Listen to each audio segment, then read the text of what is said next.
This is a horror game podcast. It is meant for mature audiences. It may contain adult language, violence, and sexual themes, as well as shocking revelations. Viewer discretion is advised.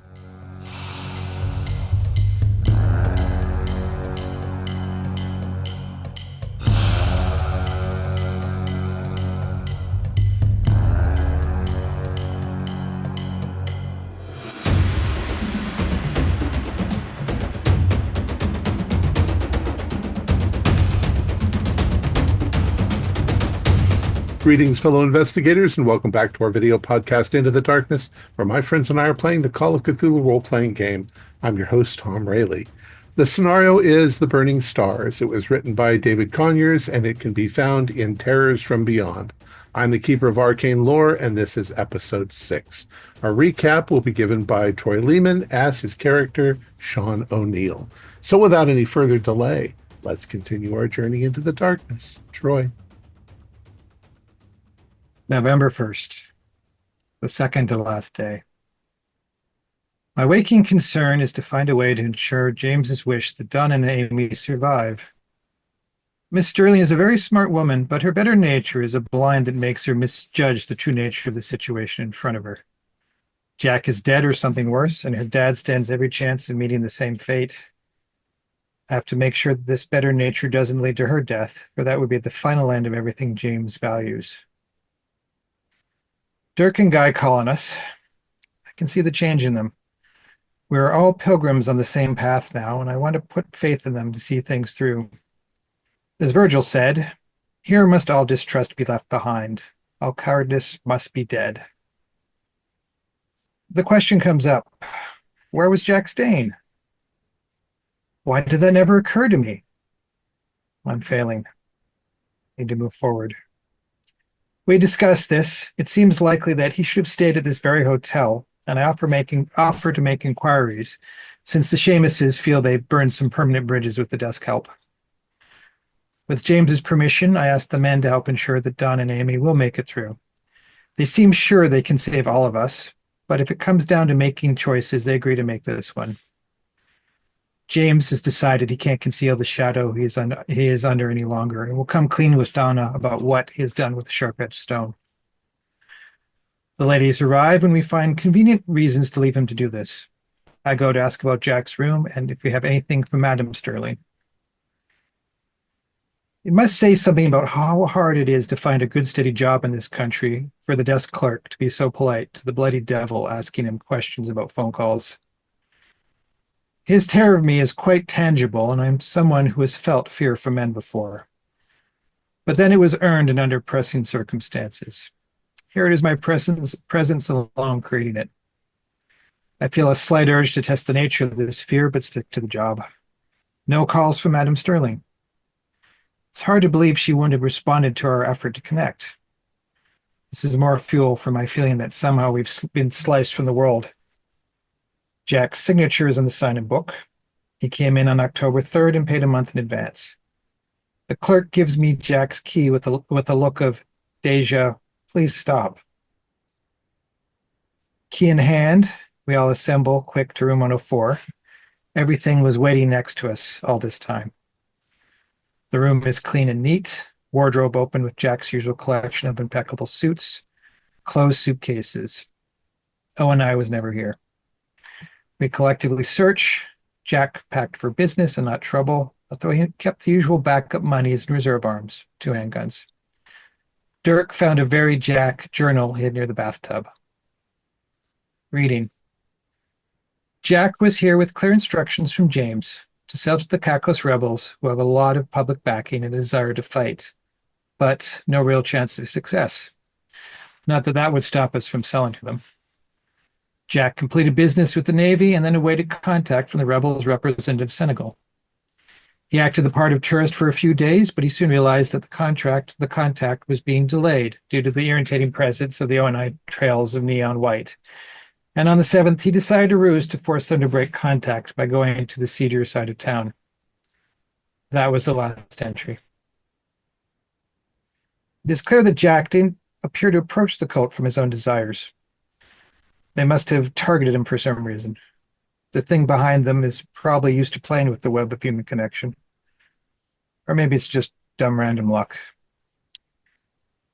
We discuss if and how Senegal may approach. A quick glance outside shows that O&I is still watching the hotel. I throw out the forlorn hope of us somehow getting our Navy friends to use their firepower to attack the cult under the ruse of the mean revolutionaries, bring artillery to bear on the star pools. Dirk and Guy said they will speak with the naval men. We go out for breakfast. Pack of fiends, devils, and imps, all bent on collecting dues for hell if everyone's reaction is to be judged accurate. Even the whites are acting scared.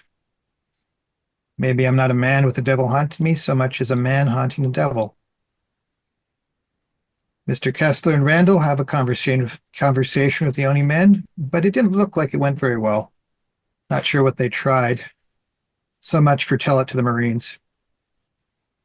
Mr. Senegal finally makes his move. The waiter brings a note of contact hidden under the bill. A meeting at 9:30 off an alley off of the Boulevard Celine. Don't delay. Don't betray us. Blah, blah, blah. The usual stuff. We make plans for the evening. I make a small excursion to Labadie Imports to make everything tight for negotiations of Senegal later. The O&I men trailing me must be from a naval make-work program, as they failed to earn their pay. I speak with Metro. Farmers will come to get their machinery. All is in preparation. That night, we sneak out the back of the Olafson.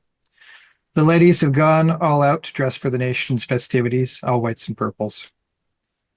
During the walk all around in the cemeteries and the streets, celebration and frenzied possession. What follows is a waking dream. Again, the maze from our earlier nights, a bunch of warehouses, all identical. And then finally we meet two armed local men dressed for the shadows. They show us the way to Mr. Senegal's base of operations in a disused flour warehouse, well set up to hide contraband. James has a hard time convincing Mr. Senegal to assist us with fighting the floating horror. Senegal knows that King Calaco is dangerous and thinks that we are underestimating what we are dealing with. And to this end, he shows us the skull of his brother. 3 sockets for eyes, the cranium now shaped like a lizard. Miguel. James responds by showing the green stone and the serrated cut he has made, the fresh scales forming new flesh. Senegal shifts his mood like a French waiter flashed with a 20. He will now talk, aid, guns, directions, a safe point to come back to. Although he's not risking sacrificing any of his men to the lost cause of directly assaulting the pools with us. We get some extra firearms to deal with the mortal opposition. The warning he gives stays with us. We need more guns. We need more powerful magic. Fight fire with fire, evil with evil. In this case, the baka. Above all, don't let the cult get the stone. We'll meet Senegal's men tomorrow at 6 p.m. for our walk to the mountain. Sacrifice promptly at midnight. RSVP. Before we leave, one of Senegal's men can't suppress a giggle at our expense. Senegal blames it on the nerves and the tenseness of the situation. But maybe a giggle would be hard to hold back if you were watching a procession of earnest-faced clowns reenacting the procession to Calvary for the second time in the same day. The first time being some slapstick mishap that ended with a hail of bullets. A nervous giggle at a dead clown I can understand. As it is part of my written job description, I remind everyone that we will need to do the ritual tonight if we're going to be magically ready for tomorrow. We all agree that there will be no better time than tonight at the hotel to speak with the baka and from them get the tools we need to actually fight. I suspect no one is truly ready for what they will ask for in return.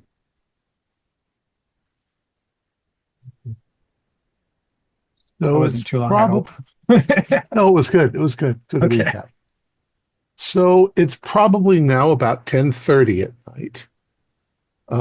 What are your intentions? What are you going to do tonight?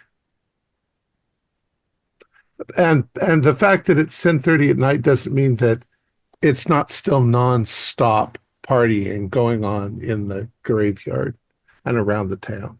This is a big celebration for them. We would have to go back to the hotel because it'll be the quietest we'll probably find to do the ritual. But I think we should spend a couple minutes thinking about what we're going to ask of the baka, because they don't act for us. They deal in information. So I'm thinking we need to ask them, if we when we contact them, I think we need to ask them, what can we do to defeat King Kaleko? How can we end King Kaleko? What information we need for that?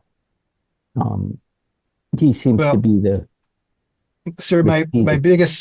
biggest fear for dealing with them is that they know mankind the way that devils know people. They're going to ask of any of us the thing we're going to least want to give them, Hmm.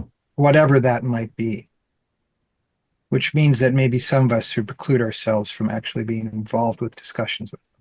Are we sure that they don't act upon us, act for us?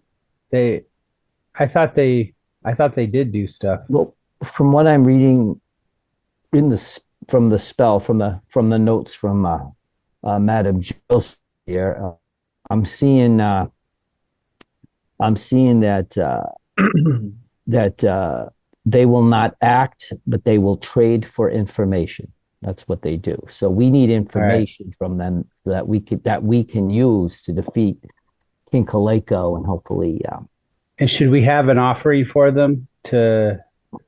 They're gonna bargain with us, and they're gonna ask us for something. Okay, but so we shouldn't like. I'm gonna say like the booze and cigars. Some rum and I cigars. don't think it's Yeah. going to be something like cheap like that. I mean, just as an initial offering to kind of grease the wheels of. Sure. I don't know, just an idea. Show But them did this. Madame Josephine say that they have to be truthful? How do we know that they're not going to try to deceive us, to play with us? Well, from what I got from Madame Josephine, they're kind of like alien to. They're not human. They have no problem. They would have no problem, even though King Kaleko is, worships them and everything. They would have no problem turning their back on him and, throwing him to us. They don't. There's no sense of loyalty or things. They're almost aliens. So I don't think they think like we do, which I think maybe we can use that to our advantage. It would I be good if don't they're know more how. alien.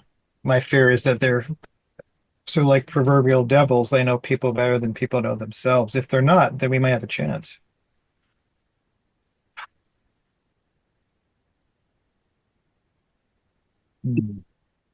They can. Is there anything you want to do to prepare anything beforehand? We'll get the candles. I think we were going to pick those up on the way back to the hotel just because they're everywhere. Yeah. Yeah. Right now with the festivities, some candles, maybe I wouldn't hurt to have like a bottle of rum, bottle of white and a bottle of dark. And I bought some cigars we could give them as well if they're interested. I don't know. Um, I've looked over All the those notes. things you could find very easily. So I'm thinking what they're going to do is like maybe try to teach us some counter spells or something that we can use magically Mhm. against Kaleko.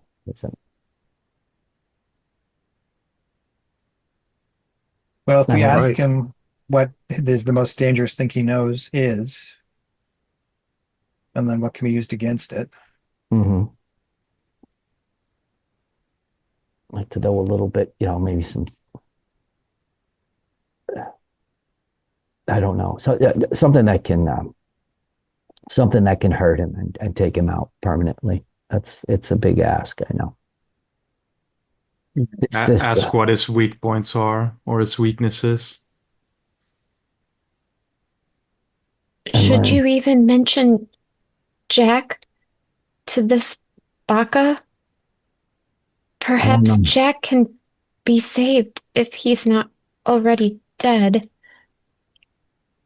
I'm afraid of asking them to do something to save Jack, just because with the prices they charge, he might not come back the same. I don't know. It is something that. But Daddy, look what you've done to yourself already. I mean, how much further do you want to take this? You've already put yourself in danger. You could turn into whatever that thing was that Miguel turned into. Well, it won't happen tonight. That's the key. It'll be a couple days because of what the magical potion that Madame Josephine gave me. So that's not a concern. This is just that choice was more protection against what's in those star pools with this crawling chaos. But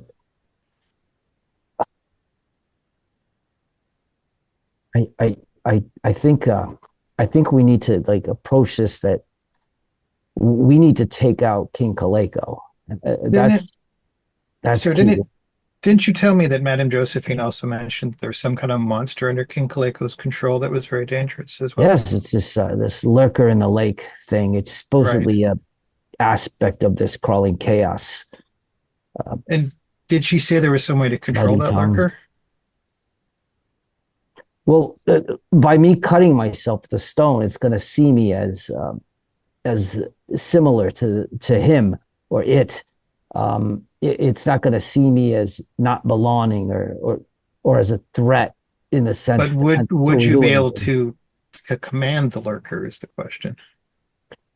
Maybe that's the spell that the baka will give us, something to turn it on Kaleko or some way to just end Kaleko, and then if we get out of there, then hopefully the Navy can do their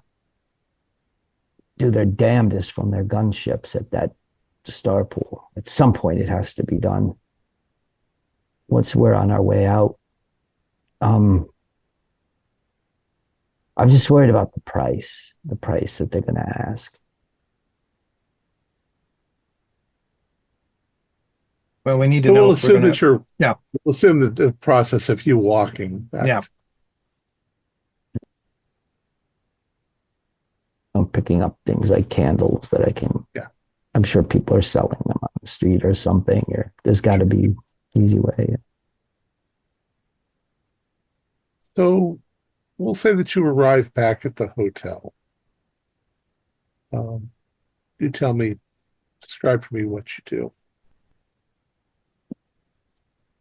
I think I would have everyone come into James and Sean's room and invite them in. And then I'm going to ask who wants to participate in this, because the more people who participate, the better our chances of this successfully working. I can participate. Of course. I think the key thing here is being very clear with what we're going to ask. That way there's no opportunity for getting false information or, sideways information. Just very direct what we need. And that way we can get a very direct answer. From the impression I get from what Madame Josephine gave me, they will honor their bargain, but we'll be expected to do the same in return. But they will honor the bargain. There won't be any. They're not tricksters like this crawling chaos. This maybe because they're so alien. The thought of double cross might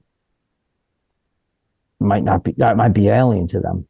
That kind of thought of double cross. I mean, they got no problem. Like if we ask, and they would have no problem handing King Kaleko over to defeat to us. Yeah, I'm not even after years of. Yeah, I'm just wondering what they're going to ask. What are they going to ask of us? That's the thing. What line should we try to draw?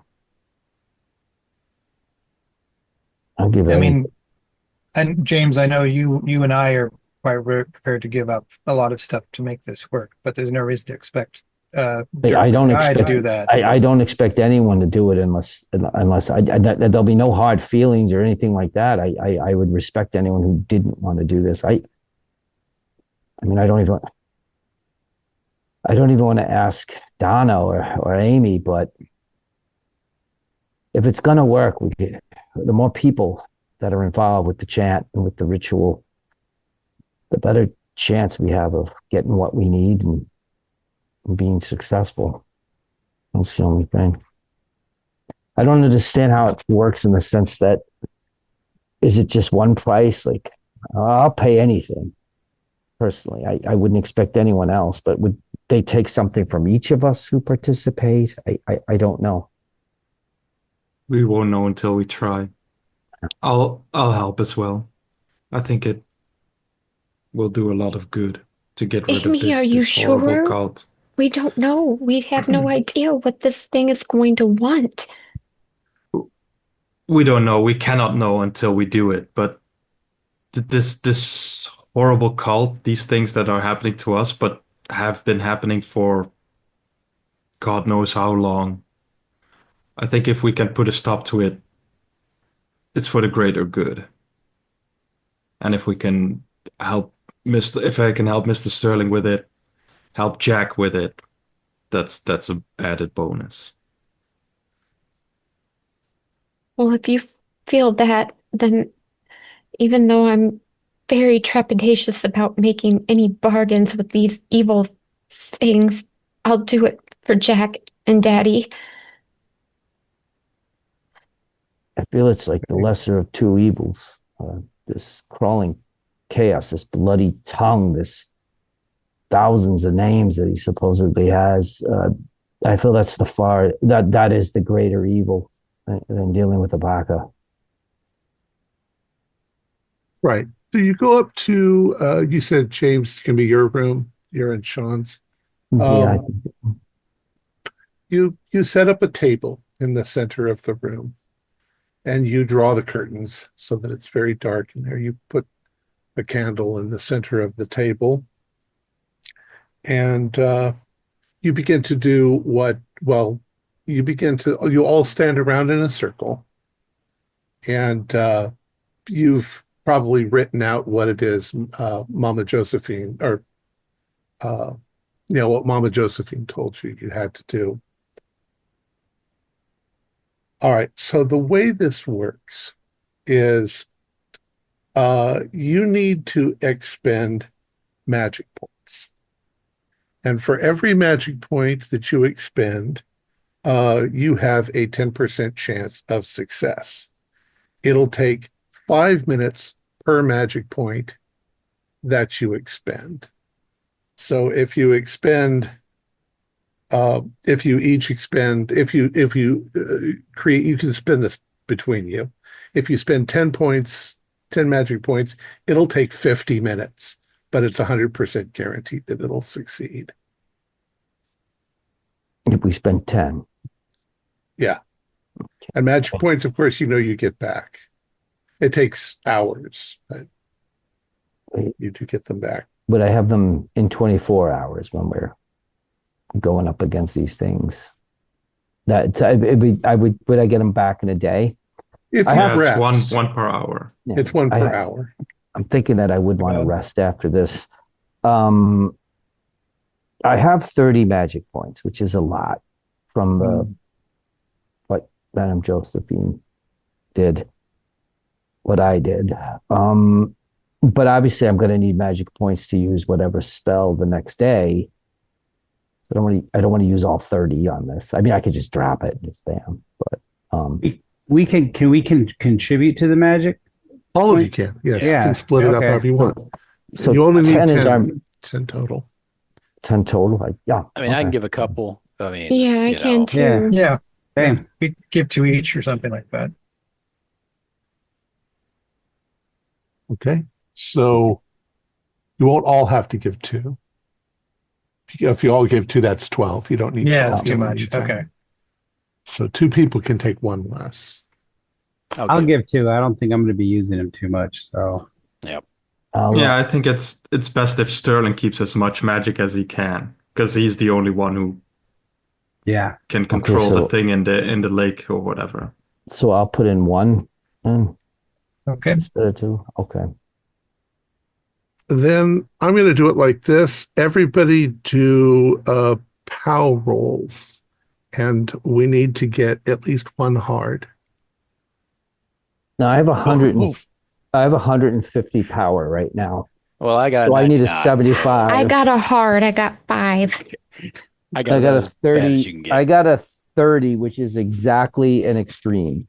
I got Well, I got an extreme. I got Yeah. a double No. odd 8. I well, got a it was 65. extreme. Okay. Yeah, No, we're all All right. no good. luck there. We're We good. just needed one hard to Yeah. do it. Okay, good. All right. Guess I didn't get it. So you all are in a circle. You've joined hands. You don't necessarily have to join hands, but you all start reciting this chant. Um, 10 minutes go by, 20 minutes go by. Endurance is part of the whole thing. You keep going, 30, 40. And as you reach 50 minutes, which is the maximum that you had to do it, you all get an odd chill, considering how hot it is and how humid. You shouldn't get a chill at all, but chill sort of runs up your spine. And then the candle flickers a little bit, and the curtains at the window move just a little bit. And you feel definitely that there might be something here. And then the light of the candle, it's almost as if the light itself begins to diminish and it gets darker. And it's like darkness is pulling itself together in the center over the candle, and it gets darker and darker.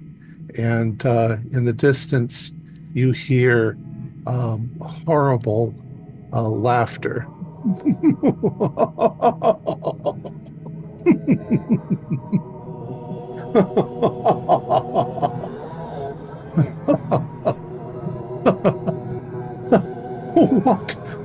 What are you? Why have you called me?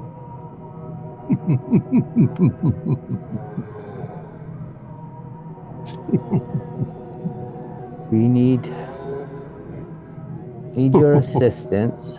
You need my assistance. We're here to make a deal with you. Oh, deal? Good. Good. I like deals. I like bargains. What do you want of me? We need you to teach us how to permanently defeat King Kaleko. King Kaleko? But King Kaleko's our friend, our patron. We love King Kaleko.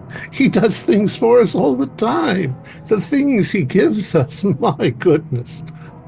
Of course, we could betray him for the right price. Well, that's what it comes down to, doesn't it? I could teach you a very powerful spell. Indeed. And what would you ask in return to teach us this? Well, is that all you want? Don't want anything else? Tell me everything you want, and then I will give you my price. I want to save my son from Kaleko. I want him back the way he was. Some things may not be possible in this world.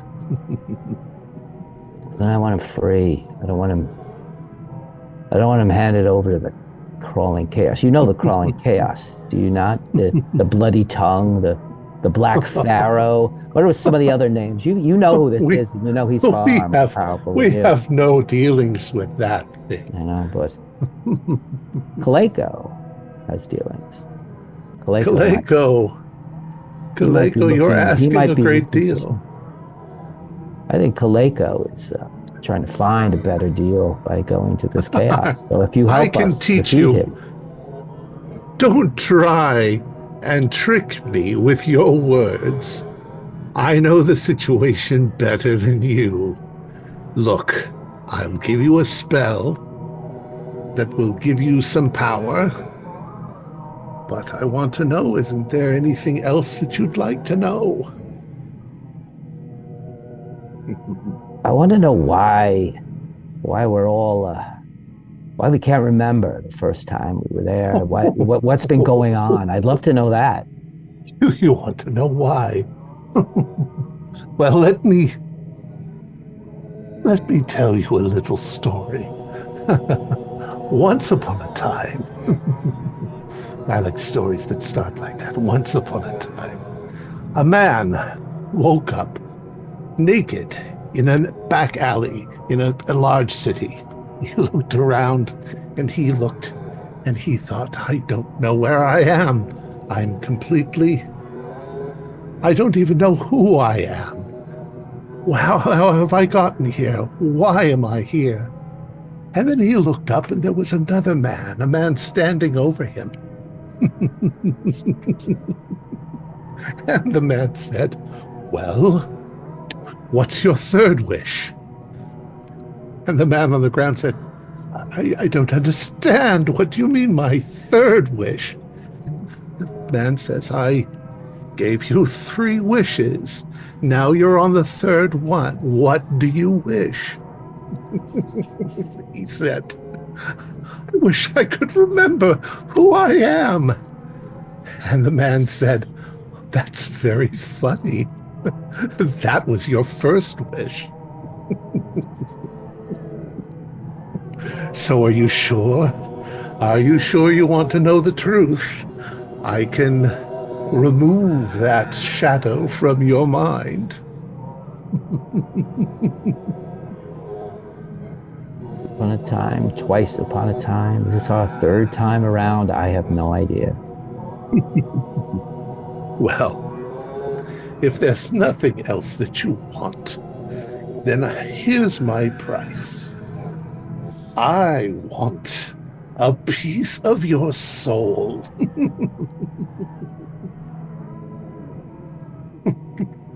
I'll gladly give you my piece of my soul. Good. Then we will have a bargain. Let's negotiate the actual price. All right, so this is what we're going to do. I'd like one of you to roll 3d6. He's going to take power points from you. I'll From roll. all of I'll us, roll. right? I'll roll the 3d6. Okay. What'd you 1, 4, 4. So 9 total. get? Okay, 9. Now I would like you. Imagine this is our negotiation. So 9. I'd like you all to roll luck rolls, and I just want to know your successes.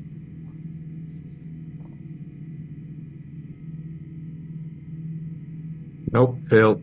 26. I failed. 27. Hard. I just need to know if you fail or Oh, succeed. I passed. I I passed. passed. So put your hand up if you passed. Okay, we got four passes. The ladies failed. Arg. No lady luck tonight. All right, so that is times 3. 9 times 3. Which is 27. My price is 27 POW points. You can split that up as you want. Okay. I have 150. I don't know if I'm going to need this tomorrow night. What I'm going to need. Yeah, I think Market. you should keep everything you can because it just makes sense. Like, why else would you have gotten them? So that's I'm willing to give up. Let's see here. Realize too that PowerPoints do not come back. Yeah, I'll give up 7. So I have a 65 power, so I can go to 58. I can do 10. I've got 75 power. Oh, right. It's percentile. I was actually thinking of the old 3d6 kind of like you've got a power of 10. I was like, shit, it's going to. I can do 10. Okay. Okay, so we have 10 more. So 27. between So then we do 5 because How about we do Guy did 5 7. each? Yeah, 5 each. and that's 25. And then No, I'll what do the else? last Guy few. took 7, I thought. Yeah. We have Yeah, 17 Guy took between the 7. detectives. Okay, 10, well, then the so rest of us just- take. Well, let's just take I'm 5 each. assuming he's Okay. going to want something from me too, so I can do the last 2 point, whatever it was. I think you're good. Just hold on to all of that. Then, Yeah. okay. Yeah. I mean, Alright. we got 17 between just me and Guy. Yeah. So Oh, okay. All right. So, having done the negotiation and struck the bargain, he's going to teach you. It'll take a while to teach you, maybe an hour or so, maybe an hour and a half. He's going to teach you a spell that he calls Kaifu's Grip. So Kaifu's Grip, which is also in the book, is called the Clutch of Ngotha. That's in the Malleus, the spell book for Call of Cthulhu. It costs you 1 magic point. It costs you 1d20 sanity points. Oh, I just realized I didn't take your sanity points for seeing the baka yet, but I'll do that in a second. It's instantaneous, this spell. The caster has to spend 1 magic point to begin the spell. The target must be within conversational range. So I'll say within 30 feet at the maximum. You can be closer than that, but not farther away than 30 feet. For the spell to take effect, the caster must succeed an opposed POW roll with the target. So high POW is good if you're going up against King Kaleko. If the caster wins the roll, the target feels as though a large hand or tentacle is clutching his or her heart, causing 1d3 damage each round that the spell is in effect. While under such an attack, the target is temporarily paralyzed as though having a heart attack. In the round that the accumulated damage from the spell reduces hit points to 0, the target's chest will explode and the target's smoking heart will appear in the hand of the caster. The caster must concentrate on the spell each round to maintain its effect. And each round the spell lasts, the caster must spend magic points equal to twice the amount of damage that he did to the person. So you do 3 damage, you have to spend 6 magic points. And if anything distracts the spellcaster, the spell breaks, which would then immediately give King Kaleko that probably he'd need a round to recover, but then he could attack you. He's also vulnerable when he's under attack. You could attack him from elsewhere as well. I mean, he can't use magic to stop a bullet if he's being distracted or pinned by that spell. I hope you do well against him, but I should warn you about one thing. He knows that spell too. So consider this a warning, something I'm not likely to give. And thank you for your delicious soul. I've never seen anything like it. I can't wait to show all of my friends. And that's the end of our bargain. And he vanishes. And the light comes up in the room, and the flame is back on the candle, and the chill goes out of the air, and the heat rushes in. Oh, do sand loss.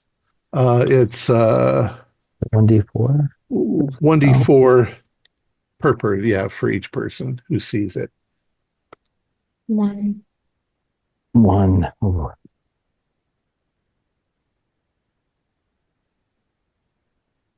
all 4. 3. And it definitely feels like something heavy and evil has left the room. It was trickery, Daddy. He didn't teach us anything that this cult leader didn't already know. We're coming in with guns. At least we know that he'll be vulnerable to the guns as well. This has to be a surprise attack, and everything I've done to this point can get me to within that distance of being close to him, to the conversational distance, without too much of a problem. So it's got to have to be like a surprise attack. He's not going to expect this of us. He's not going to go right there. He's probably going to rely on more conventional means to try to deal with us, but they're not even going to know I don't belong. So Coleco has no idea what we know. What about the rest of us, though? Can't go alone. They're going to all have to go. Obviously, we're going to be dealing with more conventional means, more conventional attacks, weapons and possibly guns and guns against guns. And it's getting me to the position where I can surprise him with this attack. Coleco's not going to expect this coming from me. You all of a sudden realize that you're feeling just a little nauseous. Something about that experience is eating at you a little bit, and you sort of, you sweat, you feel uncomfortable, and a kind of wave of memory starts wafting over you. It's like the ocean that was flat is disturbed, and you start to think about the labyrinth in your dream. And the masked messenger had said, knowing yourself is the beginning of all wisdom.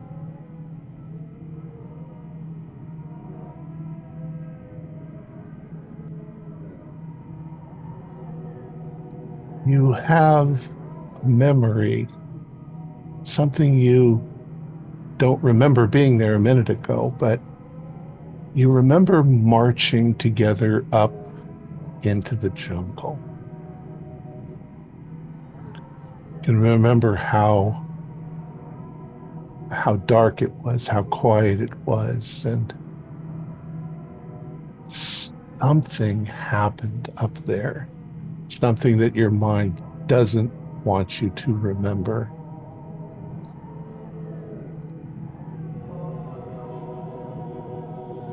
And then it starts to fade out.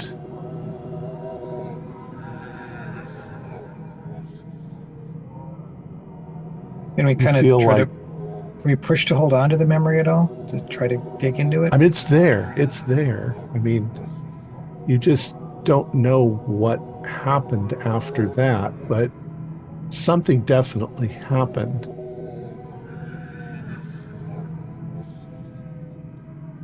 I mean, obviously, you lost your memories.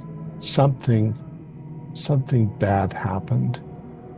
You start to think back to your encounter with Mama Josephine, and she said you asked her what it was that was here that people were afraid of, and she said that there was something dark around you,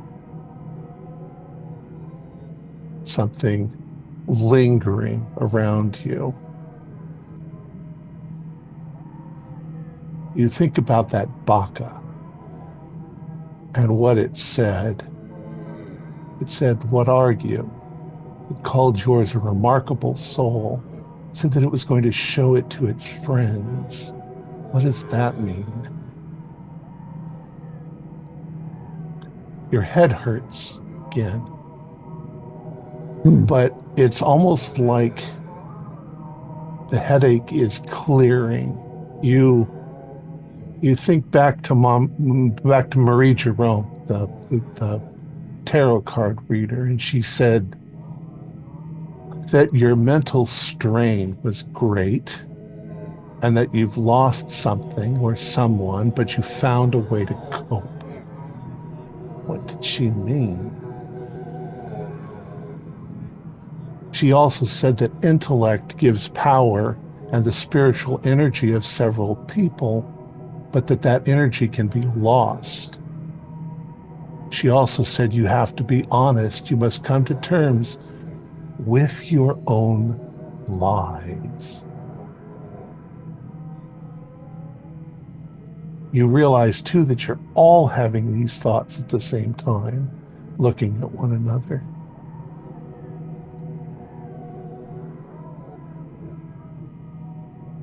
And you remember walking. You remember walking around the town. You remember feeling exhausted and hungry and thirsty and dirty and walking and walking and walking. Why are people staring at you? Why are they afraid? Why was your reflection in the glass dark? Why were your passports black? Why did they have faces? You all feel very discomforted. You're looking at each other. What do you do? Story he told about the three wishes. Should have asked him. Do you think this isn't the first time we've talked to the baka? I don't think it is. Tried all this before. It's like we're reflections of a. Maybe remember the newspaper article that about the people and the bloodshed and the death that but they didn't find the bodies, and then did we make some kind of deal? Are we like ghosts, or not ghosts, but somewhere between life and death right now? Yeah. There's got to be some answer, like something that explains why. Well, I don't think we're going to get that answer, though, until we take care of the problem at hand, which apparently we went to do once before. As James is talking, though, you're thinking about the various encounters that you've had, where you would black out. You wouldn't remember what was happening. Those memories are starting to come back into your mind, only more complete than they were before. You remember the guy in the hallway when you were leaving the room, and he looked at you very strangely, and you went up to him and you started accosting him, and he became extremely nervous, and then he said something and ran down the stairs to get away. What was it that he said? He said, "Get away from me, you lunatic." The police in front of Dr. Northeast's bungalow, as you were standing there and walking away, one of them said, "What the hell is wrong with that guy?" Senegal said to his man this night, "Can't you see that he's traumatized? Terror did this to him." The nurse, "You've been touched by Baron Samedi." The O&I officers in the street, when Donna and Amy went over and talked to them, they said, "Was that guy flirting with me?" The waiter in the restaurant, he took your order and then he said, "Will the others be joining you soon?" And you said, "There are no others." And he looked at you and started shaking his head and walked away. The concierge, he said, "I'm sorry, monsieur. It would be inappropriate to give you the keys to someone else's room." And James Sterling, in the back seat of the car going to the hotel, said, "How can we all be sitting in the back seat of the car?" And Medwin, when he came into the hospital room, he said, I thought he said to the doctor, he said, I thought you said he was getting better.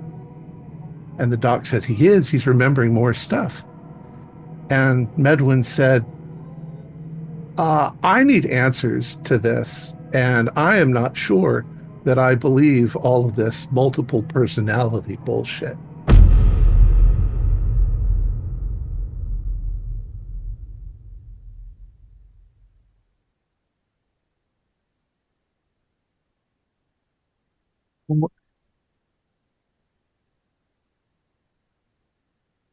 James, let's get the mirror from the bathroom. I'm just going to pull it off the wall if I have to. Sean, you go to the bathroom and attempt to open the bathroom door, and you can't. You can't even turn the knob. Damn it. James, can you open the door? I go over to the door and I try it. You also cannot open the door. It won't even Snug. turn in your hand. Dirk, can you open the door? Yeah, go try. Dirk goes to the door and it opens.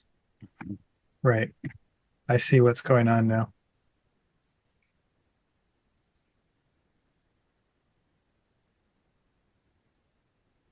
Well, Dirk, You look in the mirror and you are all there. yes, but we aren't really.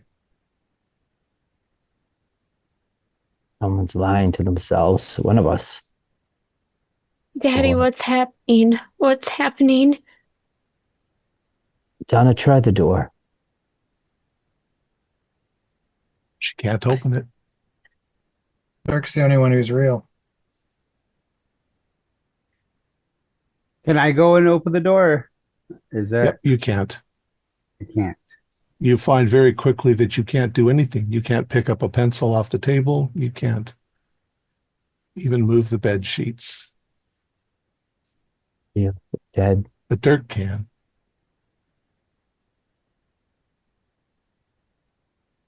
Dirk, Well, you Goodbye. also notice, Dirk, that your hand is cut and you're wearing the stone.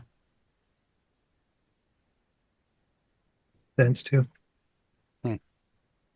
It very quickly becomes apparent that 6 of you went up into the jungle, but only one of you came back. Oh, I'm carrying the rest of them with me. Maybe are we riding you like a Loa? Or are we Yeah. or is it I mean multiple personality like the doctor said would make sense, but none of this makes sense. I mean, I'm James possessing- Sterling. You are James Sterling, sir, but we're possessing Dirk here.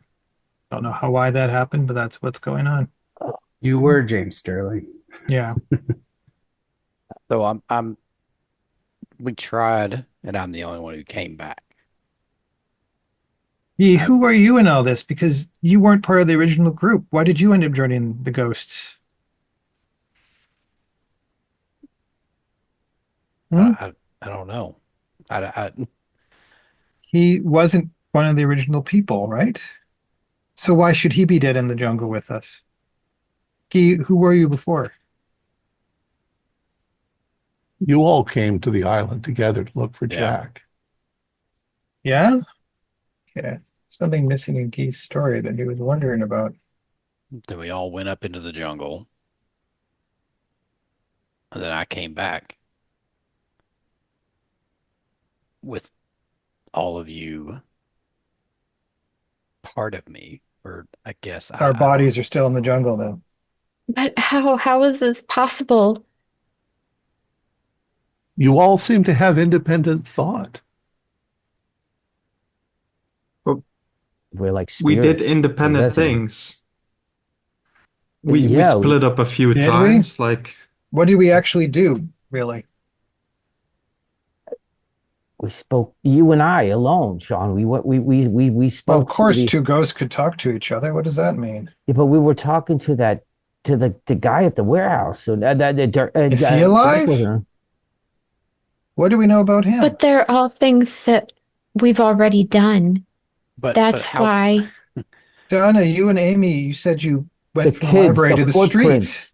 The footprints, the Those are children. Dirk's. Those are Dirk's footprints. and you all were bloody, and is that how I saw you last? We were shot to pieces, probably. I mean, the mind's a powerful, complex thing. No, Dirk, you're not multiple personality, Dirk. We're haunting you. We are ghosts. We're Dirk. too complete. Dirk, you start to remember that every place that they've been, you've been. That when that you remember all this walking you did back and forth. There was no loss of time. It took you time to walk from the library to Mama Josephine's. It took you time to walk from there to Labadee Imports. It's just you don't remember walking there. You do now. Yeah, I did it all. Everything everybody remembers, I did. And the looks on people's faces were probably because you were switching voices, you were talking to yourself, you were arguing, you were having discussions with yourself. Maybe the fact that you're currently wearing part of a white and purple lady's outfit is why Senegal's man was giggling, and probably why the O&I officers were so insulted when you were flirting with them. With Donna's voice and Amy's voice coming out. Yeah, you've been mounting Dirk and controlling him. So you all have been at different points, maybe at the same time taking control of me, but I don't know how we got here. I mean, something we all, I don't know. Oh, We all went Only to our the mountain. bodies were killed in the jungle. I don't know why we latched into your self. Somehow. Maybe A deal was made. Dirk, maybe you made that deal. I don't know. I the mean, other we lower couldn't have helped made it. us. Maybe the other lower helped us. I mean, obviously, this is something that needs to be done. I mean, we tried it once before and failed, and obviously this needs to be done. Yeah, but I mean, this now it's one chaos. I mean, Well, one body. it's actually a lot easier now. Sir, when I was saying it was going to be a problem for us to all get up there to deal with this, I thought when 6 people, if only one person's cut their hands, it's going to be a problem. Dirk, you're going to be okay. Yeah, You I guess. alone can do You this. can do this. We're here to back you. You've got. I have so much power and energy stored in me from. You have Actually, that you power. don't. Dirk has all of that. Yeah, Yeah, Dirk is the one who's cut his hand. it's yours. Oh, Amy, I'm so sorry. And However, an interesting Donna, thing is I'm you so can share sorry. sanity. So together you make Dirk stronger because he shares your sanity, even though he's obviously Well, that explains why Mrs. Sterling never called back. Mm. But what Yeah, happened? Dirk doesn't What know their happened phone on that number. hill?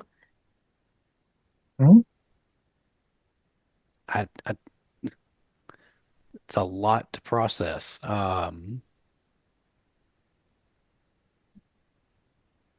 Okay. I mean, I I don't need. It's this. Is it fixable? I mean, are you all Not fixable. We probably must be dead? dead. We must be dead to be in this state. What other sense is there? And we're just gonna stay in his body forever? No, we shouldn't do that. That's We wrong. couldn't do that to him. We'd have to. Where are our bodies? Did they This recover is- our bodies, or They're are probably in the we- jungle somewhere still. Maybe the Well, cult when- took them. I Mm, just we- is this something we did, or is this something that was done to me, to us? I Was don't this know a the answer bargain? yet. I thought the locals found our bodies, didn't they? No, No, the no bodies bodies weren't were found. found. Oh, There were Dirk maybe gunshots and made a deal to save us after we got killed, and you thought you were making a deal, but you saved our ghosts. Maybe we all knew how important this was the first time that I mean, obviously we just did that ritual. Maybe we made a choice to do something equally as insane and got us in this state. Well, it could possibly be we were pushed out of our bodies. And Yes, maybe we're Maybe, still alive. maybe Maybe something's You using feel our alive. body. You most maybe, definitely feel alive. maybe the Loa had possessed us at the time we were killed, and somehow we were pushed out of our bodies. well, if we feel alive, then okay, maybe Donna's correct. Maybe our bodies are somewhere, but Maybe Madame Josephine can help us when this is all over to get us to the wherever. can we remember her conversation better now that we know it was centered on Dirk? Well, that brings up another thing that you're thinking of, that everything that Maria Jerome said to you in the tarot card reading, that was for Dirk because he was the only one there. Mm-hmm. You now also realize that the tall, handsome man that was with Dirk was probably Guy. Was Guy. Okay. He just wasn't there There anymore. Okay, when that he makes thought more that he was sense. there. Right. Of course.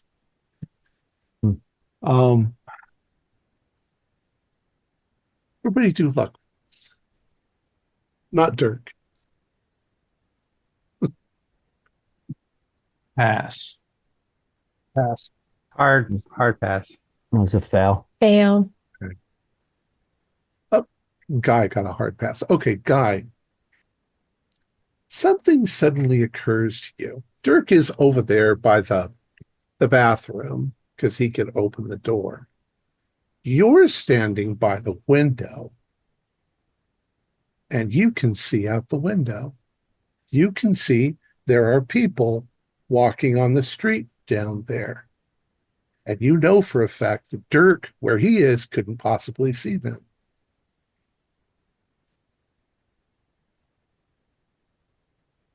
Dirk. yeah. We still have abilities.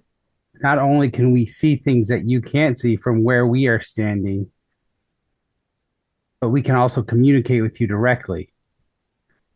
So you won't be alone doing this. We can be your forward scouts. We can alert you to potential danger. We won't be able to necessarily affect anything in the physical world, but we will be able to have your back. And I think we have to use this to our advantage the best way we can. Yeah. So you alone who has to get within 30 feet of Coleco. And we can help you with that because We can alert you to danger. Oh. We can. How far away can we get from Dirk before we have trouble? Yeah, let's try something. All right. Yeah, I mean, let's test it. Somebody, fuck, I don't. Well, you stay put. We'll Yeah. test it. I'm going to I walk. try to walk through the window. Yeah, something like that. See would if be I. good. It's like a solid wall. So are we? So we, if we were to, like, we can't just walk through walls or anything like that. Then, no. Okay. can't Well, manipulate objects, apparently. Well, Like ghosts. to test, I'll go and open the door to the hallway. Okay. How far out we can walk? Tell me who's going to do what. Or Dirk, are you going? Tell me. What? Tell me. I Okay. open Well, the door and I stand there. I was like, okay, somebody. all right. Maybe I'll we walk have to- downstairs, head to the front counter. Okay. Sean, as you walk forward, feels like you're there, perfectly normal. Mhm. And as soon as you are out of Dirk's vision, his sight, Mhm. you're suddenly back in the room sitting on the bed. We're tethered. Okay. We're tethered to him. So I see You them, also, right? you also start to remember that the things when you would suddenly snap and be somewhere else, you were all snapping back to where Dirk was. Right. So somehow our souls are with you. Now we have some limits, but this is certainly something that gives us an advantage over Coleco.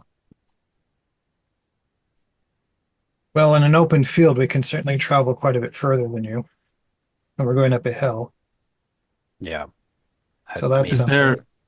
I guess as long as I can see you, I, you can go as long as my sight is. I That guess the means- question is, can others see us? I don't. I I assume don't think they so, will. no. I don't. But I think we should check beforehand. I don't think so as well. But best to be safe. Oh, wait a minute. Well, oh no, of course. It'll just be Dirk. Yeah. Well, you never know that King Coleco might be able to see us. He might have that sort of thing. And we should be careful as far as he's Then concerned. he should be scared, I would hope. Would he be scared of common spirits when he's something like that? But this should let us help Dirk get past any of his mortal flunkies on the ground. But did the baka even realize? I don't know. It didn't seem to act Wait a like minute. there was a group of us. Dirk, I'm gonna try something. Dirk, can you look over the stairwell and just regard the table down the front desk where the concierge is? Just look in his general direction so you can see him. I'll walk down the hall and look down towards the concierge. Okay, I'll head down there and I'll head to the concierge. If Dirk leaves the room and Mhm. gets out of vision sight of anybody in the room, you're suddenly in the hallway with him. Okay, that's fine. So I'll walk down to where there'd be someone like at the front desk or something. I still see Dirk still behind me. Dirk can see me. It's pretty obvious now that the person at the desk can't see me. He can't see you, Okay. nor can he But hear you. What happens if I touch him? You can't. You can touch it, but he feels nothing. Right. Does he feel like an You object, can't- like a You person? can't. He feels like a statue. Feels You like a can't even statue. dimple his clothing. So Is Yeah. is this a good time for a sandy roll for Dirk? sure, yeah. That's a lot. Don't go mad now, Dirk. We I'd need say you sane. can all do sanity. Oh. I didn't go Oh. mad. I'm good. 48 under 66. I'm fine. I'm I still strangely think it'd good only with be this. Pass. As- Ooh. Yeah. Oh, one. 0 or 1. Yeah, I mean no. the No, truth is in front of me. I'm It's hard fine. to, it's Yeah. it's hard to deny what's clearly happening. So okay. Okay. So sorry, Donna and Amy. I'm so sorry. And Sean. Sorry. So I- we might not be dead. It's just So have probably we our- been influencing Dirk's actions? Like when I ran up and grabbed that guy and was like, "Hey, give me some answers." Was that did Dirk. did Dirk lose his agency when I did that? Because that was me acting, or Yeah. I mean, So Okay. sometimes y'all can act through me. I mean, But that we- was before we were aware of what's really going on. I mean, so we're I mean, able just- to make him aware of things that he wasn't aware of prior about my life. Just- and other- just to answer the question in game mechanics, yes, you can mount Dirk. You can even force him to do what you want him to do. However, you have to pass an opposed power roll. And Right. his power roll right now is pretty high. Yeah, mechanically, can we sort that out real quick? Which also goes back to Marie Jerome when she said, where is it? In one sense, intellect gives you great power and the spiritual energy of several people. However, if you instead trust your intuition and feelings, that energy might be lost. And now it's lost. You're not individuals anymore. You're Dirk. Right. So you still seem to have some pretty helpful abilities. He now has 5 invisible companions that can, like Guy said, can warn him about what's up ahead. I'm afraid my most useful skills aren't going to be much for use to you because I mean, if I can't shoot people for you like I could otherwise. but I think Wait a minute. Wait a if minute. you can take over me, Yes, Dirk. Yes. Are you a particularly good shot, Dirk? yes. Okay. Uh, I'm a very I- good shot if it comes down to it. So I if would you say if I think was aiming at a target, I have a 60% chance of hitting it. I have a much better chance than that, Okay. Dirk. So if it comes to I've shooting, you got might it. want to let me do that for you. I've got a huge intimidate score that's yours, and I think we could do this. Now, if you were to let us mount you, like if you like, I see how these people must feel. They invite them in. If you were to invite us, I feel like we in. need to test it. So, Mr. Sterling, I think we're still standing around the door. Try to take me down the stairs a little bit. So let's do it this way. Let's say that if Dirk is willing, then all you have to do is succeed in a power roll, James, Okay. to control him. Do I still have the 150 or no? That's No, it's his. Yeah, They got it's your my, original. You're back to yeah, normal. I'm back to my normal, which is my original was 80, which is pretty good. Pretty good. 78 pass. Okay. It's weird because it now has a kind of a strange intimacy. It's like you press yourself up against Dirk and sort of slide into him. And Dirk, when that happens, to you it feels like you're blacking out. Yeah, and now James, you are in control temporarily of Dirk.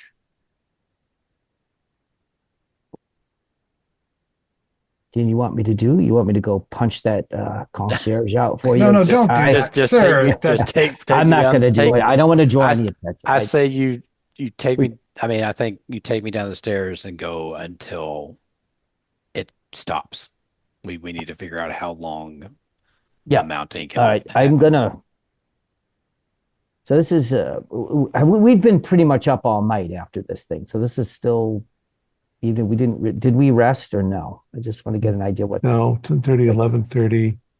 We'll say this is close. This is probably after midnight at this point. So it's it's still gonna- pretty late. It's gonna head over to the bakery and In fact, the Mary concierge is Jerome. probably not there, but we talked about the concierge, so we'll pretend. We might try one of those eclairs or those Napoleons again. That guy liked. Get a. Well, we must all like them, sir, if we've eaten them. I mean, yeah. Wait a minute. Guy ate a whole bunch. We probably did all like them. Man. It also means that when Guy took the drink in the bar, Oh no. it was Dirk. Wait a minute. Oh, Dirk, you were trying to No. avoid drinking. Oh, Okay. We'll unpack that later. shoot. I think the test here is how far Mr. Sterling gets before I Well, force him out. I'd okay. like to say I mounted Dirk when I took that drink. That was me. Yeah, that was You took more responsibility for the drink. yeah, so it wouldn't have hit him in the sanity there. No, however, you didn't drink that much. I was going to, yeah, Dirk was going to get drunk with you. I'm just gonna. I think, Guy, you should just keep eating eclairs because it's Dirk that's gonna gain the weight, not you. So What happens if 2 or more people try to mount Dirk at the same time? Is that let's even not- possible? Do we need Probably. to do this? No. That's a bit much. Let's I think let's we can spare take Dirk the turns. silliness. I mean, we have you've to. got We know it's all easier. day ahead of you where you can I feel like experiment. I Yes, feel like on we the have walk. we I- have to test. I mean, I have the collective, everything of Right. all of you. So I think we have to test every possibility. How far So, one person can go, how many people. I think we just have to test it all. so it seems that James can stay in control as long as James has a task. And when he no longer has a task, then you sort of revert back into two people. Also, when Dirk, possessed by James, walks down the stairs, you all of a sudden all appear down the stairs instantaneously, like you're being snapped with a rubber band to wherever Dirk happens to be. So So we're you are tethered. now in What a I'm group, a questioning permanent group. now is what happened with the O and I? Why are they following Dirk? What Is he, conversation did we have with the major? Was that any of this real? Are they aware? Dirk, It's you a were on the good phone with question, him. Amy. I would Do you imagine remember? it's a lot of confusion, um, a lot of curiosity now. They're keeping an eye on. I think I would equate it to they're keeping an eye on, kind of an escaped like psychiatric patient Maybe. in a sense. But they were telling you that they were watching me. I mean, maybe they're playing into it. I that's mean, listen, possible. I mean, They were, Shrinks would do that. Maybe yeah, the they're doctors Probably didn't want just to. imagined. it's a, kind of a experiment at maybe on their part now. And can we communicate with Dirk while he's like being ridden yes, by someone? So it's like yeah. he's still there. Okay. Um, just just to give you the answer, Theo and I are watching Dirk because they want to see if he's going to lead them to James Sterling, who they're really looking for, Yeah, because our bodies haven't been found. because of the guns and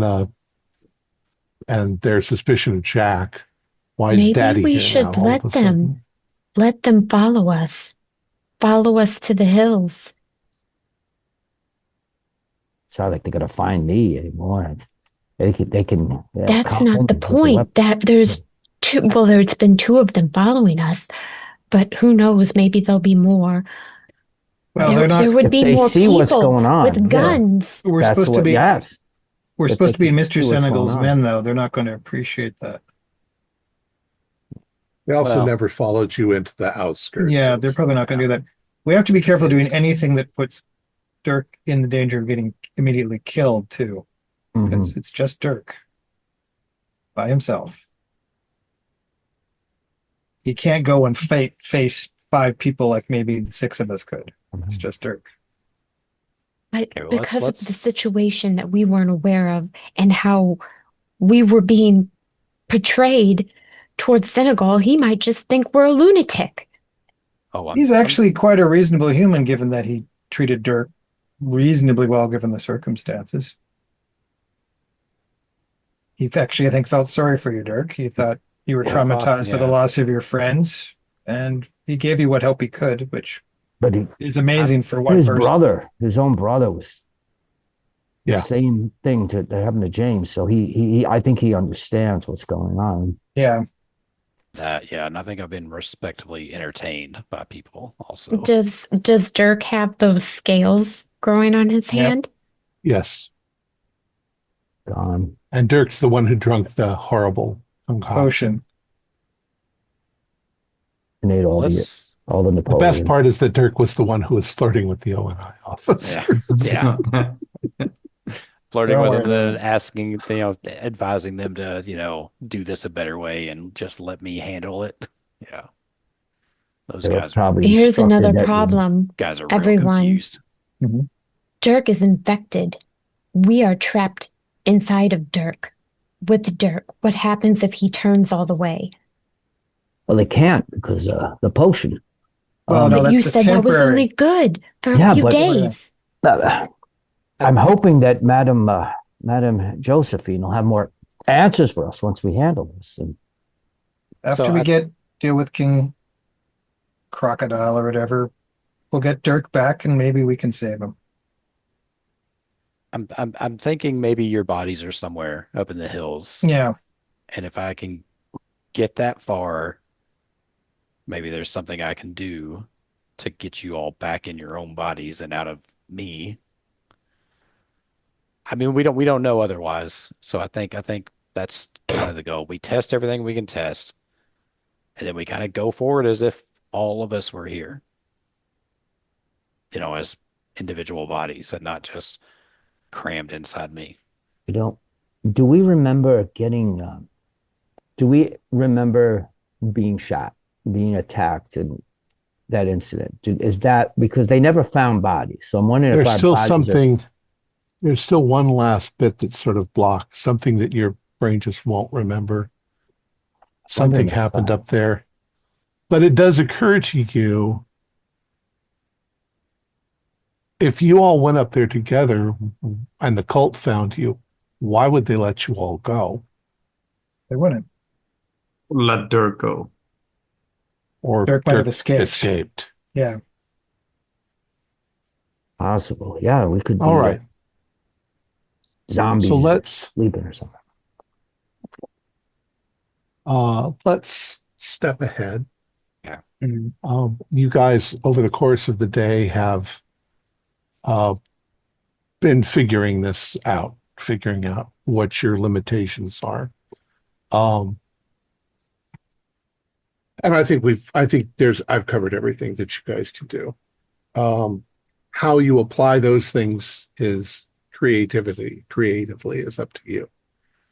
So today is the last day of Fetgeti, and it's going on, and it's partying and all of that. And as you are out kind of figuring out what's going on with yourself, as you're getting towards afternoon, you catch a few glimpses of people. They're dressed festively, but the difference is you notice that some of them have a third eye drawn on their forehead, and looking closer, they have machetes.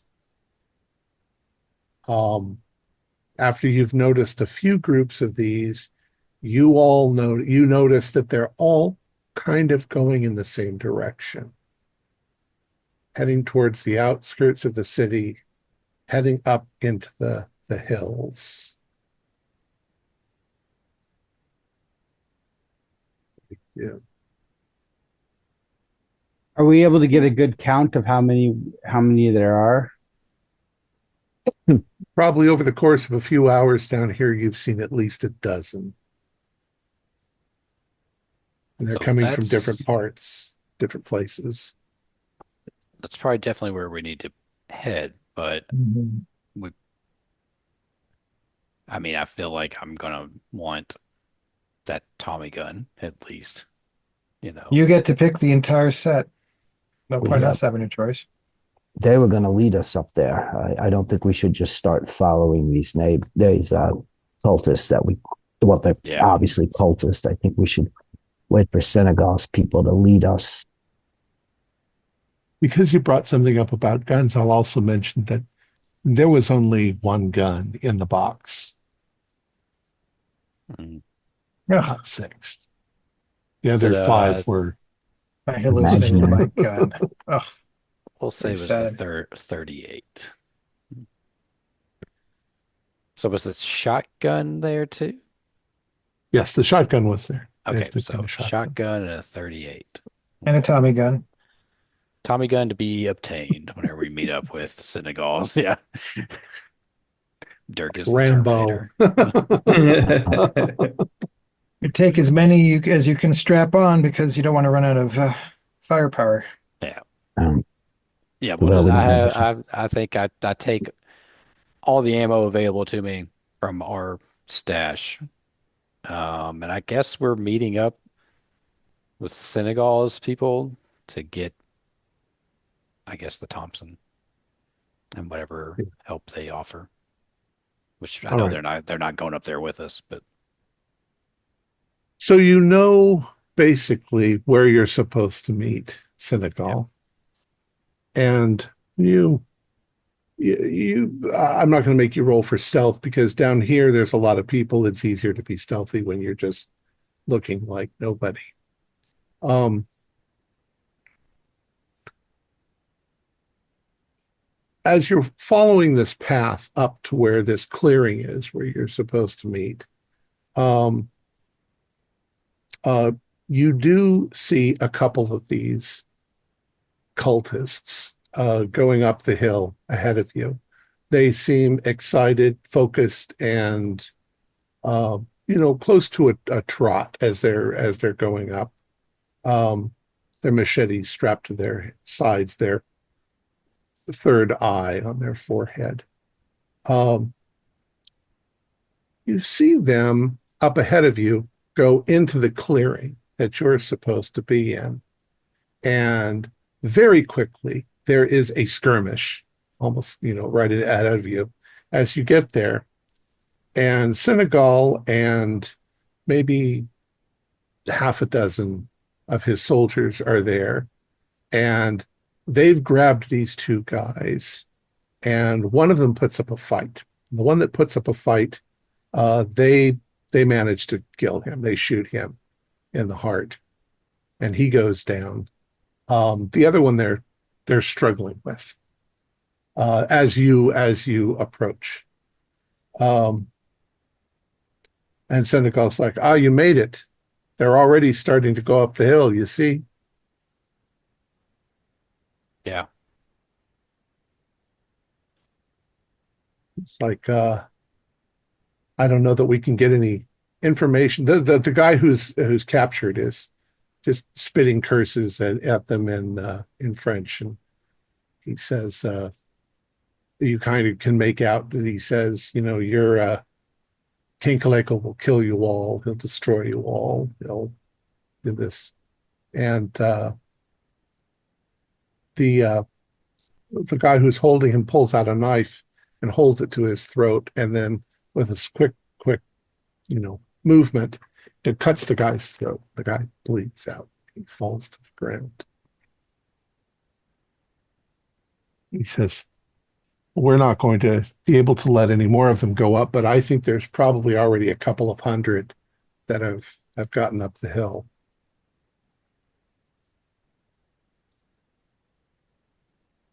Okay. So we're definitely gonna have to sneak. So I mean, I can't, even with everybody and all the magic in the world, can't take on a couple hundred of them. Well, you've only got to kill King Kaleko. Yeah. He's the thing that holds them all together. Yep. If you Yeah. kill King Kaleko, we'll come up there with machine guns and kill everything There you else. go. Yeah. Okay, well, I mean, I guess let me have that Tommy gun and then point me in the direction of where I need to go. Wait a second. Well, Thom, could we have figured this out? So there's only one person, but if, say, James's mind casts a spell, does that free Dirk to physically act? Like if no, James concentrates, it'll have to be Dirk physically acting. but the point spell. is, okay, so we can't paralyze the guy with James and then have Dirk attack him. Correct. Right. You're going to be paralyzing him and you can't attack him because you're paralyzing him. I was thinking if James is, However, you're about to get at least an answer that will give you. I'm looking for the information. Oh, first of all,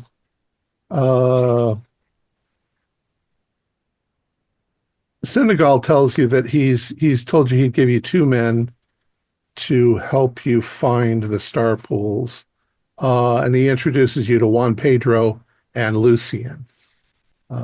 They will go with you. They are armed. They will assist, but they won't go all the way. They'll go up to about half a mile from the pools and then just tell you to keep going that way. Okay.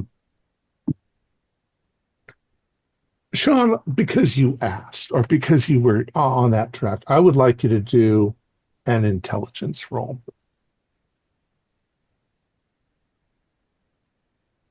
oh, it's a hard success. Hard success. You're standing there. You're listening to all this. Obviously, nobody can see you except Dirk. Dirk can see you. If you can use your force of will to mount Dirk, I was wondering about that. Yeah. what about the dead cultist at your feet? Yeah, I could try that. Okay. Dirk, make sure they don't just shoot this poor sucker again if this works. I'm going to try to walk into him. Okay. Okay. Do a power roll and pass it. If you pass it. Regular success. Okay. Yeah, it's a little squishy and a little oddly intimate once again, but you find yourself sliding into this guy's body, and suddenly, to the horror of all the soldiers, he starts to wake up. Don't. King Kaleko sucks balls. I want him dead. Death to King Kaleko.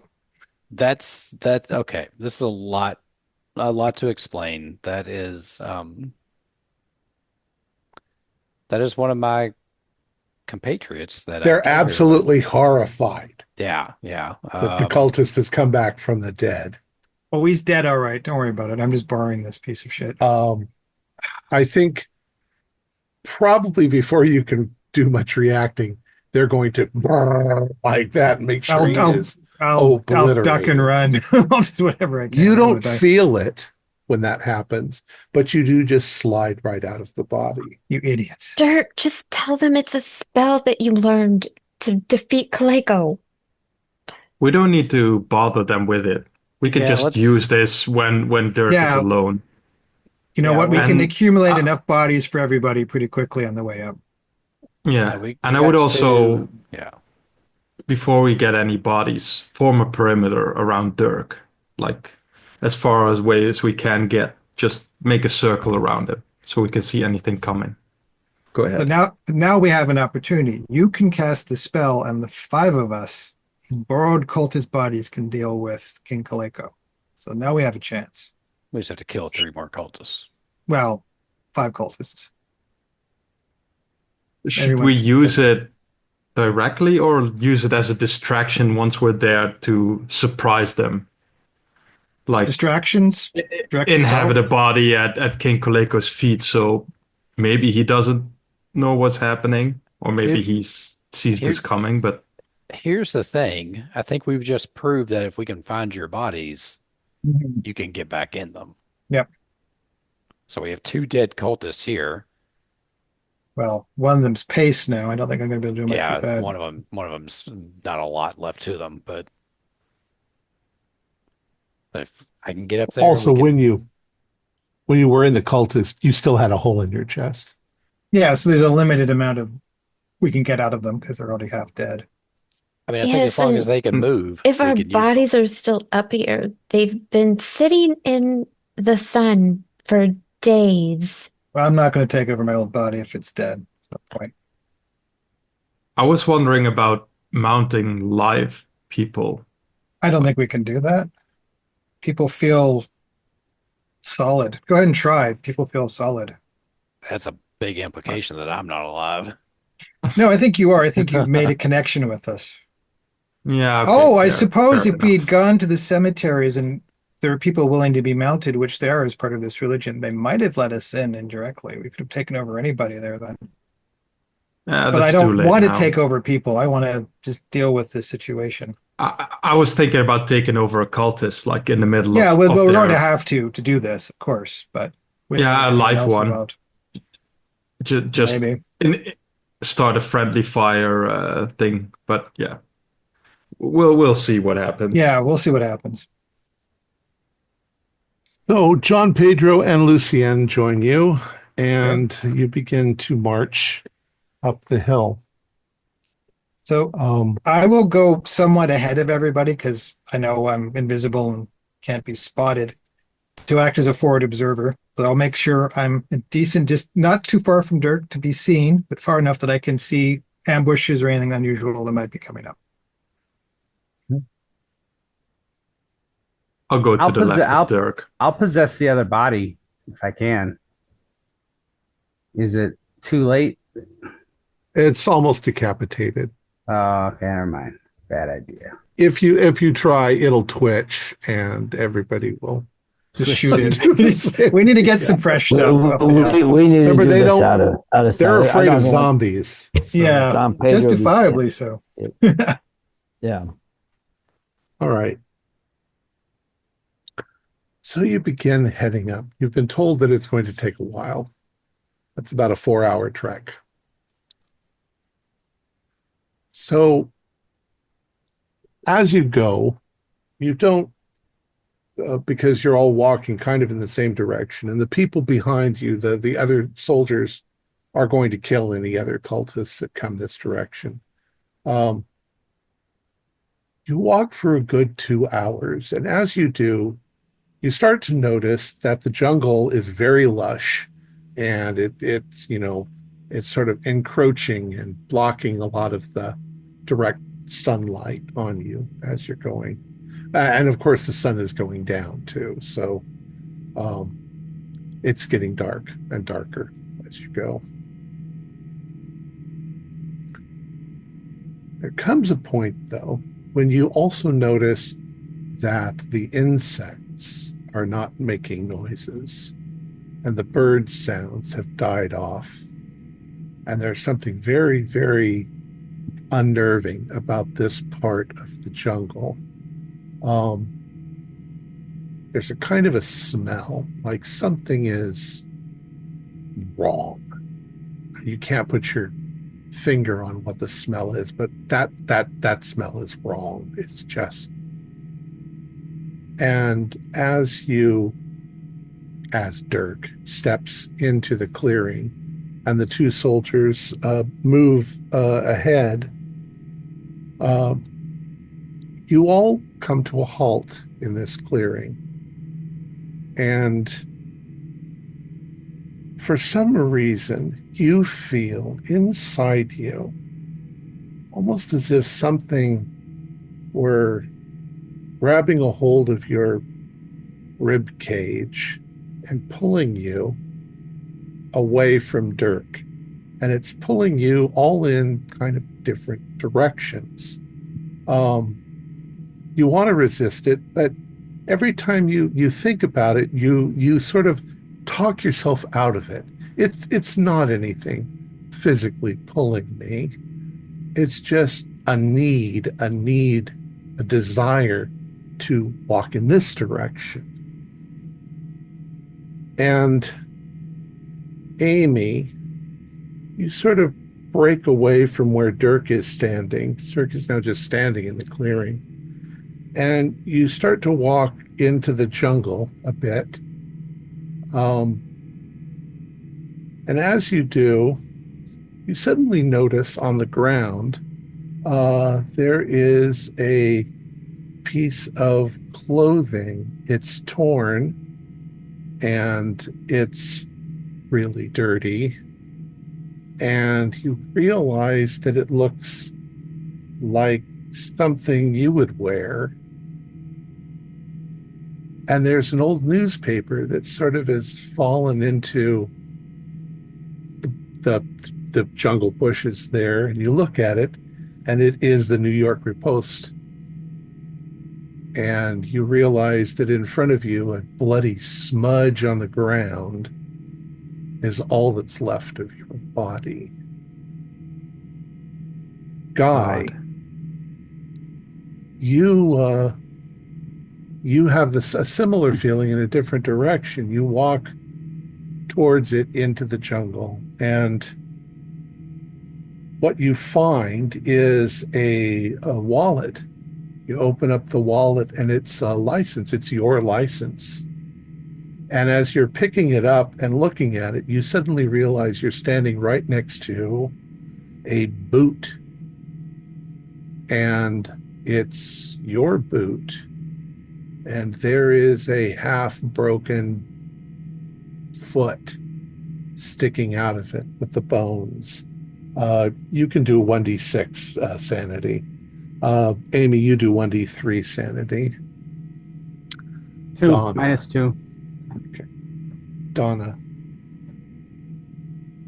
you're drawn along a path, and as you're going, you realize that there's a swath of area here where all of the plants have been burned. They're black, they're damaged, they've been knocked down.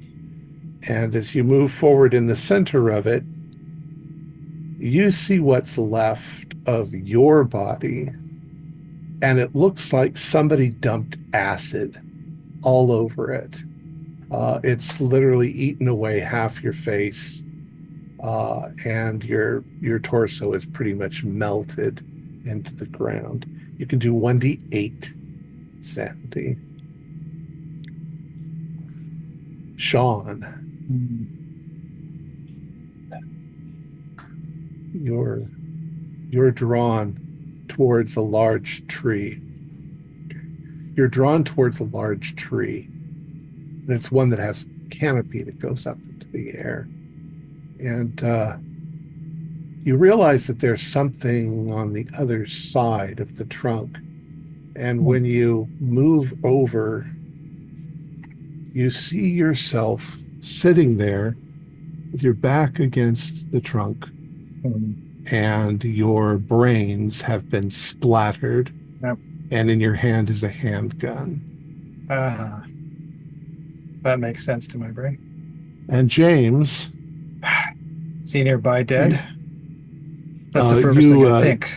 You can do 1d3. I don't know why the guys don't have this much sanity loss. I James, expected I killed myself after failing James. Like, or this you is went totally- insane. Yeah, or I went crazy. And James, you start walking also towards a fairly large cluster of trees, and you find a few articles of torn clothing, a necktie and part of a hat on the ground, and you realize that they must have fallen from somewhere. And you look up, and impaled on a branch of the tree is your body, slumped, hanging down, your face rotting, staring back into your face. 1d6 sanity. Donna, roll a 1d. Oh, roll an intelligence roll. So is that an automatic loss, Tom, or do we roll and what is that? What we? Yes. Oh, Yes. Mm. That's only 5 points damage. I don't think any of you got over 5, right? Except rolled for a 2. Donna. I just got 5. I missed what I needed to roll. Amy, you roll 1d3.